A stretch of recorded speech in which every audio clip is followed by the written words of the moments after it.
मलपानी pipes and fitting limited ये अगले week आने वाला एक काफ़ी इंपॉर्टेंट एसएमई आईपीओ है। इसका फाइनेंशियल रिपोर्ट काफ़ी अच्छा है, फिर भी यह आईपीओ में हम लोगों को कुछ नेगेटिव पॉइंट भी देखने को मिलता है। तो आगे इस वीडियो में हम लोग ये कंपनी के बारे में इन डिटेल एनालिसिस करेंगे कि ये कंपनी क्या काम करती है। इसके अलावा इसका फाइनेंशियल रिपोर्ट तो देखेंगे, साथ ही साथ हम लोग इस कंपनी का वैल्यूएशन एंड मार्जिन भी देखेंगे एंड ये जानेंगे कि ये कंपनी में क्या नेगेटिव पॉइंट है एंड क्या पॉजिटिव पॉइंट है। तो ओवरऑल इस वीडियो में आपको मालपानी पाइप्स के बारे में कंप्लीट डिटेल मिल जाएगा, तो वीडियो को एंड तक जरूर देखिएगा। एंड अगर आप इस चैनल पे पहली बार आए हैं तो चैनल को भी सब्सक्राइब कर लीजिए। तो चलिए अब वीडियो कंटिन्यू करते हैं। वीडियो में आगे बढ़ने से पहले हम लोग ये आईपीओ का डिटेल देख लेते हैं। ये आईपीओ का जो टोटल इशू साइज होने वाला है ये 25.92 करोड़ का होगा, जिसमें कि सारा का सारा फ्रेश इशू होगा, कोई भी ऑफर फॉर सेल नहीं है। एंड वहीं बात करें ये आईपीओ के प्राइस रेंज के बारे में, तो इसका जो अपर कट ऑफ है ये 90 रुपीज़ पर शेयर का होगा एंड इसके एक लॉट में आपको 1600 शेयर मिलेगा। डेट्स मीन ये आईपीओ में बिडिंग करने के लिए आपका जो मिनिमम कैपिटल रिक्वायरमेंट है ये 1,44,000 का हो जाएगा। एंड अगर आप एक लॉट से ज़्यादा के लिए अप्लाई करते हो तो फिर आप यहाँ पे HNI वाली कैटेगरी में आ जाओगे और HNI वाली कैटेगरी में आने के लिए आपका जो कैपिटल रिक्वायरमेंट है ये 2,88,000 रुपीज़ का हो जाएगा। अब अगर इस आईपीओ के शेड्यूल के बारे में बात करें तो इस आईपीओ का बिडिंग ओपन 29 जनवरी को होगा एंड 31 जनवरी तक इसका बिडिंग ओपन रहेगा। उसके बाद इसका जो अलॉटमेंट आने का डेट फाइनलाइज किया गया है ये 3 जनवरी है। इन केस अगर आपको इस आईपीओ का अलॉटमेंट मिल जाता है तो 4 जनवरी को जो शेयर है वो आपके डीमैट अकाउंट में ट्रांसफ़र करवा दिया जाएगा। एंड इन केस अगर अलॉटमेंट नहीं मिलता तो फिर रिफंड इनिशिएट करने का जो डेट फाइनलाइज किया गया है वो भी 4 जनवरी है। उसके बाद इसका जो स्टॉक मार्केट में लिस्टिंग डेट है वो 5 जनवरी है। ये तो हो गया इस आईपीओ का basic detail, but basic detail में ही हम लोग देखें तो जो इसका टोटल इशू साइज है वो 25.92 करोड़ का है, जिसमें कि कोई भी ऑफर फॉर सेल नहीं है, सारा का सारा फ्रेश इशू है।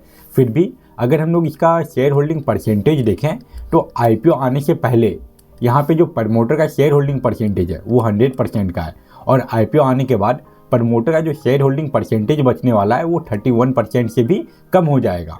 अगर आईपीओ आने के बाद भी प्रमोटर के पास शेयर होल्डिंग परसेंटेज 65 से 70% तक रहता तो फिर वो बेस्ट कंडीशन हो जाता, बट यहाँ पे प्रमोटर का जो शेयर होल्डिंग परसेंटेज है वो बहुत ज़्यादा डिक्रीज होने वाला है। वहीं अब अगर बात करें कि कौन से कैटेगरी के लिए कितना शेयर रिजर्व किया गया है, तो यहाँ पे रिटेल इन्वेस्टर लोगों के लिए 35% शेयर रिजर्व है और HNI वाली कैटेगरी लोगों के लिए 15% और जो बाकी का 50% बचा वो QIB को ऑफर किया जा रहा है। अब ये सारे डिटेल के बाद हम लोग ये देख लेते हैं कि ये कंपनी क्या काम करती है।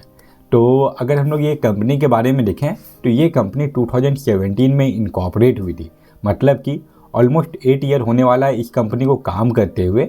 एंड जैसा कि यहाँ पे हम लोगों को बताया जा रहा है कि ये company high grade plastic pipes बनाती है, जिसमें कि आपको वेरियस टाइप ऑफ पाइप्स देखने को मिल जाएगा। HDPE हुआ या फिर MDEP हुआ, साथ ही साथ LLDPE भी पाइप्स बनाती है, जिसको कि ये वॉलस्टार ब्रांड के अंदर बेचती है। पाइप बनाने के साथ ही साथ ये कंपनी PCB पाइप्स का भी ट्रेडिंग करती है, साथ ही साथ ये वेरियस टाइप का सर्विस भी प्रोवाइड करती है। ये कंपनी जो पाइप बनाती है उसका यूज आपको सिंचाई में देखने को मिल जाएगा, वाटर सप्लाई में देखने को मिल जाएगा, ड्रेनेज में देखने को मिल जाएगा, बोरिंग होल हुआ या फिर ट्यूबवेल हुआ, ये सारे प्लेसेस में इस कंपनी का पाइप यूज में लाया जा सकता है। एंड ये कंपनी का जो मैन्युफैक्चरिंग प्लांट है वो MP में लोकेटेड है और ये कंपनी डायरेक्ट प्रोडक्ट सप्लाई करती है, होलसेल को हुआ, रिटेल को हुआ या फिर जो गवर्नमेंट प्रोजेक्ट होता है उसमें भी कॉन्ट्रैक्टर को ये कंपनी अपना पाइप सप्लाई करती है। तो ओवरऑल ये एक MP बेस्ड कंपनी है जो पाइप का मैन्युफैक्चरिंग एंड सप्लाई करती है। ये सारे डिटेल के बाद अब हम लोग चलते हैं इस कंपनी के इम्पोर्टेंट पार्ट पे, इसका जो फाइनेंशियल रिपोर्ट है वो देख लेते हैं।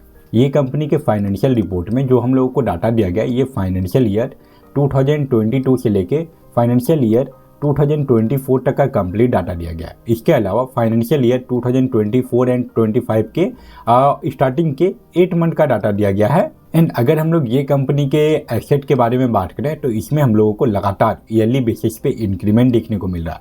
वहीं बात करें ये कंपनी के एसेट के बारे में तो इसमें भी हम लोगों को लगातार एक इंक्रीमेंट देखने को मिल रहा है। फाइनेंशियल ईयर 2022 में इसका जो एसेट है ये 35 करोड़ के भी नीचे का था, जो कि फाइनेंशियल ईयर 2024 में इंक्रीज होकर 141 करोड़ से भी ऊपर का पहुंच चुका है। एंड इस कंपनी के प्रॉफिट आफ्टर टैक्स में भी हम लोगों को लगातार एक इंक्रीमेंट देखने को मिल रहा है। फाइनेंशियल ईयर 2022 में इस कंपनी का नेट इनकम 90 लाख के भी अंदर का था, जो कि फाइनेंशियल ईयर 2024 में इंक्रीज होके ऑलमोस्ट 7.5 करोड़ के आसपास पहुंच चुका है।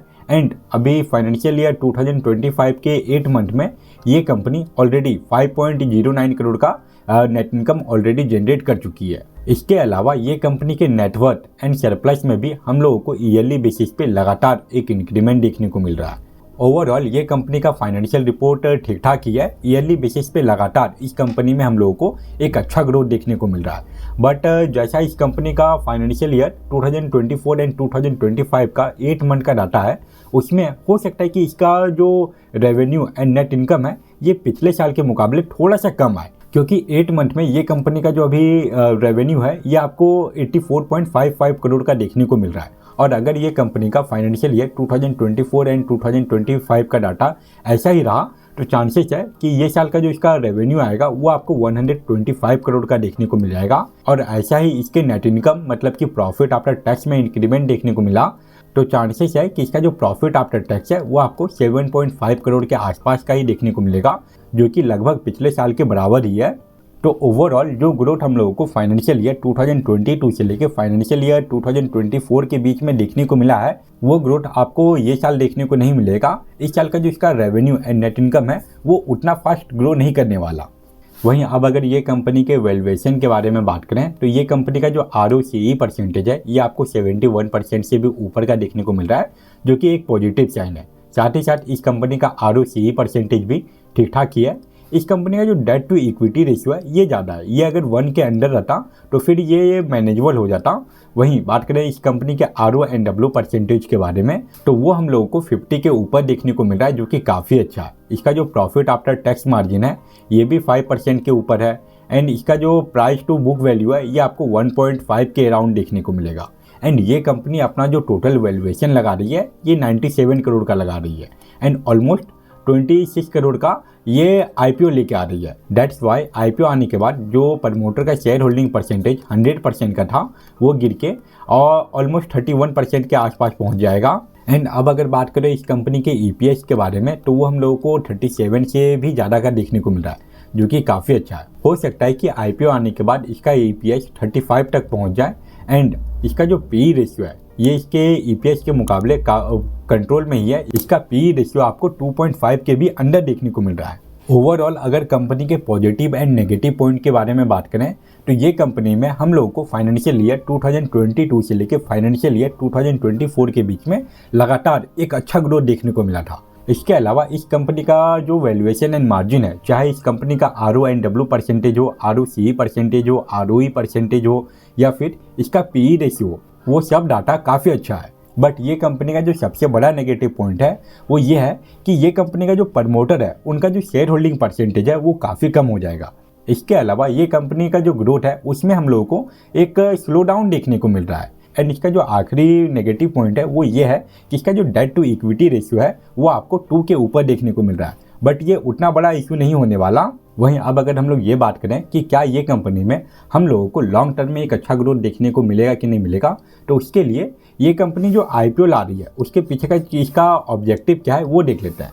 तो यहाँ पे ये कंपनी अपने आप को एक्सपेंड करना चाहती है, जिसके लिए कि ये नया मशीनरीज खरीदने वाली है। इसके अलावा जो लोन है, जो इसका डेट टू इक्विटी रेशियो मैंने आप लोगों को बताया 2 के ऊपर है, उसका भी ये डेट का मतलब कि अपना लोन का रिपेमेंट करने वाली है। तो जाहिर सी बात है IPO आने के बाद इसका जो डेट टू इक्विटी रेशियो है वो आपको कम होते हुए देखने को मिलेगा। तो चांसेस है कि IPO आने के बाद वापस से ये कंपनी के रेवेन्यू एंड नेट इनकम में आपको इंक्रीमेंट देखने को मिले, क्योंकि ये कंपनी अपना लोन को कम करने वाली है। इसके अलावा ये कंपनी अपने आप को एक्सपेंड करने का सोच रही है, जो कि ये कंपनी को लॉन्ग टर्म में बेनिफिट करने वाला है। वहीं अब अगर ये बात करें कि क्या आपको ये IPO में शॉर्ट टर्म मतलब कि लिस्टिंग गेन के लिए अप्लाई करना चाहिए या फिर नहीं, तो फिलहाल इस IPO का GMP डाटा अपडेट हुआ नहीं है। एंड किसी भी IPO में आप सिर्फ और सिर्फ लिस्टिंग गेन के लिए अप्लाई कर रहे हैं तो फिर आपके लिए उस IPO का GMP देखना काफ़ी इंपॉर्टेंट हो जाता है। अगर इस IPO के GMP में सडनली कोई इंक्रीमेंट आता है या फिर यह IPO के रिगार्डिंग कोई और मेजर न्यूज या फिर अपडेट आता है, तभी मैं इसके ऊपर एक शॉर्ट वीडियो बना के अपलोड कर दूंगा। तो वो सारे वीडियो को देखने के लिए आप चैनल को भी सब्सक्राइब कर लीजिए। तो ये था मलपानी पाइप्स का डिटेल रिव्यू। आई होप आपके लिए ये वीडियो यूजफुल रहा होगा। एंड अगर आपको ये वीडियो यूजफुल लगा तो वीडियो को लाइक जरूर करें। फिलहाल इस वीडियो को यहीं पे एंड करते हैं। Thank you for watching this video.